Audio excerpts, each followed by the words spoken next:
라이프입니다. 이번 시간 한국재무관리센터의 신중민 팀장 모셨습니다. 안녕하십니까? 네, 안녕하세요. 지난주에 우리가 펀드에 대해서 좀 알아봤는데 오늘도 관련된 내용 준비하셨다고요? 네, 그렇습니다. 오인주 아나운서님은 네. 와인샵에서 와인 골라보신 적이 있으신가요? 아니요, 전 알코올을 전혀 못해서요. 네, 와인샵에 진열된 와인을 보면은 네. 많은 분들이 어떤 와인을 선택할지 좀 막막하다고 하세요.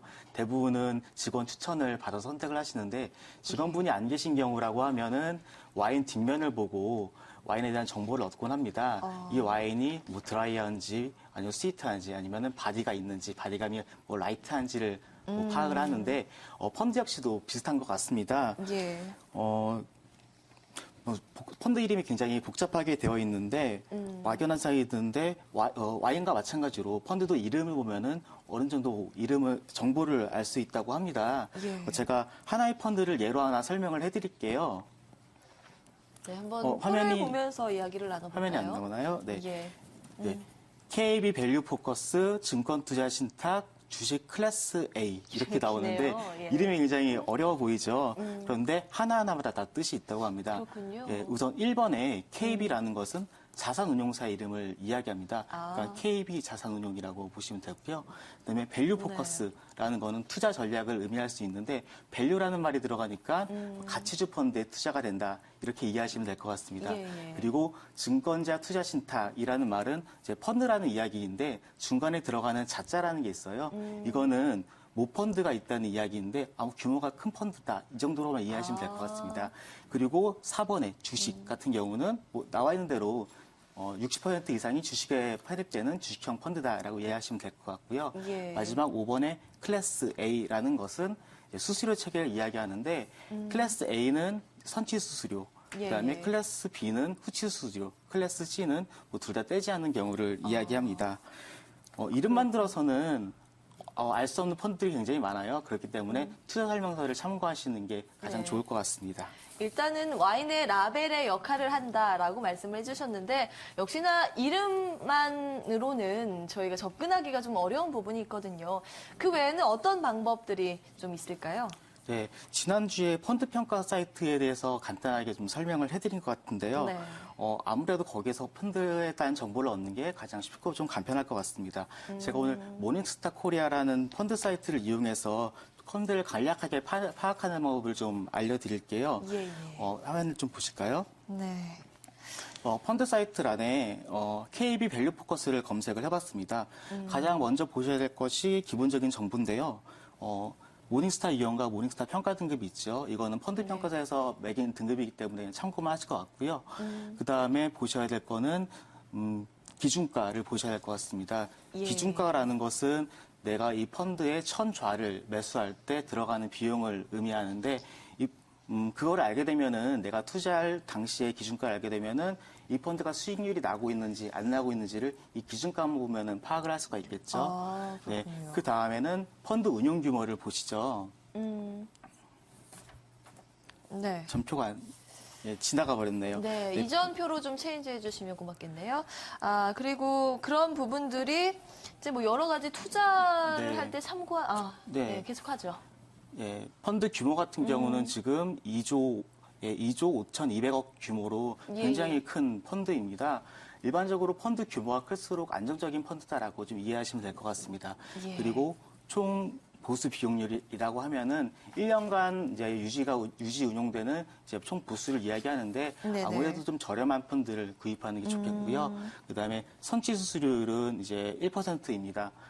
많은 분들께 이렇게 보면은 내 자금을 1,000만 원 투자를 한다고 했을 때는 예. 10만 원이 선주수로 떼이고 990만 원이 이제 펀드로 투자가 된다 이렇게 이해하시면 될 것 같아요. 예. 많은 분들이 선취 수수료가 유리하냐, 후지 수수료가 유리하냐 이렇게 물어보시는데 거치형 기준으로 볼 때 1년 이상 투자할 거면은 선취 수수료가 낮고요. 적립식 투자 기준으로 할 때는 2년 이상 할 때 선취 수수료가 유리하다고 보시면 될 것 같습니다. 그렇군요.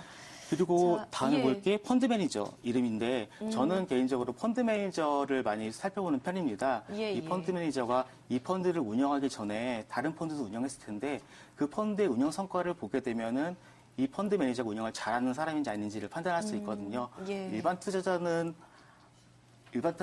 아무래도 이럴 거까지 알기는 좀 힘들 테니까 예. 펀드 투자 설명서에 보면은 펀드 매니저 교체 여부가 나옵니다. 자주 바뀐 펀드는 선택하지 않는 게 좋을 것 같습니다. 그렇군요. 그리고 아무래도 가장 궁금해하시는 부분이 수익률 부분이거든요. 지금 어떤 기준을 가지고 저희가 수익률을 바라봐야 하는지 이 부분도 한번 짚어볼게요. 네, 그렇습니다. 내 펀드가 수익률이 10%가 낮다. 그러면 네. 잘났다고 평가할 수 있죠. 그런데 동일 유형의 펀드가 20% 수익이 났다. 그렇다고 하면은 상대적으로 성과가 좋다고는 할 수 없을 겁니다. 그렇죠. 그래서 벤치마크라는 것을 정하게 되는데요. 예. 이 펀드 같은 경우는 벤치마크 지수를 코스피 200 지수로 정했고요. 모닝스타 코리아에서는 코스피 200 플러스 10%를 콜론에 투자하는 경우를 예. 벤치마크로 정했는데 그래프를 보시면은 이 펀드가 벤치마크 비해서 높은 위치에 있다는 걸 알 수 있습니다. 네, 보면은 성과가 좀 좋았다 이렇게 평가할 수 네네. 있고요. 그 다음에 보셔야 될 것이 그래프의 모양을 보셔야 되는데 그래프 모양이 차이는 있지만 거의 비슷하게 흘러가요. 예. 그 내용을 보면은 코스피 200 지수에 많은 영향을 받는다 이렇게 이해를 하시면 될 것 같습니다. 네, 그렇군요. 자, 아무래도 뭐 주식형 펀드이기 때문에 코스피 200에 영향을 이렇게 많이 받는 것 같습니다. 뭐 이 펀드가 어떤 주식에 주로 투자되는지 구체적으로 알 수 있을까요? 네, 그렇습니다. 그 펀드 평가 사이트에서 나오는데요. 포트폴리오 프로필을 보시면은 쉽게 아실 수 있을 것 같아요. 예. 네, 보면서 이야기를 해볼까요? 네, 여기 9개로 된 사각형이 보이시죠? 예. 스타일과 규모가 나오는데 이 펀드 같은 경우는 큰 대형주 펀드, 그 다음에 스타일은 이름대로 가치주 예. 펀드에 편입된 것 같아요. 대형주에 편입되어 있다 보니까 코스피 영향을 많이 받은 것 같습니다. 아. 투자자의 성격에 따라서 내가 좀 공격적인 투자를 원한다. 그렇게 판단이 되시면은 성장형 펀드에 많이 투자가 된 펀드를 선택하시면 될 것 같고요. 예, 동일한 이유로 규모를 대형, 중형, 소형. 아무래도 대형이 좀 안정적이고 소형이 좀 예. 공격적인 펀드이겠죠. 그렇죠. 예, 그런 기준으로 선택을 하시면은 선택하시는데 용이할 것 같습니다. 그렇군요. 그렇다면 저희가 이렇게 펀드를 접근할 때 있어서 주의점을 좀 골라주신다면? 주의점은 아무래도 자기의 투자 스타일을 먼저 파악하시는 게 가장 네. 좋을 것 같습니다. 좀 와인 아까 말씀하셨듯이 저 같은 경우는 와인의 라벨이 예뻐가지고 선택하는 경우가 있었거든요. 그래서 실패한 내용 경우가 없이, 예. 네, 대부분이었는데 느낌만으로 이 펀드가 괜찮을 것 같다라는 기준으로 선택하시는 것보다는요. 전문가의 조언을 받는 게 가장 좋은 선택일 것 같습니다. 네, 여러 가지 전문가의 도움 그리고 꼼꼼히 따져보는 게 중요하다라는 말씀까지 오늘은 듣겠습니다. 오늘 말씀 고맙습니다. 네,